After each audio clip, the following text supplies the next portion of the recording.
Hello friends, இது என்னன்னு பார்த்தீங்கன்னா, இதுதான் மருதாணி பூ.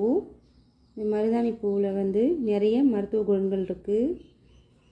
கடவுள்களும் தெய்வீக பலன்களும் இதில் அதிகம் இருக்குது. இந்த மருதாணி பூ குளிர்ச்சித்தன்மை உடையது. இந்த மருதாணி பூ வந்து தூக்கமின்மையால் கஷ்டப்படுறவங்க இந்த மருதாணி பூவை மட்டும், குச்சிகள் இல்லாமல் இந்த பூவை மட்டும் எடுத்து தலகாணி உரை இருக்கு இல்லையா, அதில் போட்டு அது அந்த தலகாணி உரையில் படுத்து தூங்கினா நல்ல தூக்கம் வரும், ஆழ்ந்த தூக்கம் வரும். இந்த மருதாணி பூவை வந்து வேறு எதுக்கு பயன்படுத்தலாம்னா, கடன் பிரச்சனை அதிகம் இருக்கவங்க, வீட்டில் குடும்ப பிரச்சனை இது மாதிரி இருக்கவங்க வந்து என்ன பண்ணுறான்னா, வெள்ளிக்கிழமை அப்போது இந்த மருதாணி பூவை மகாலட்சுமி தாயார், பெருமாள்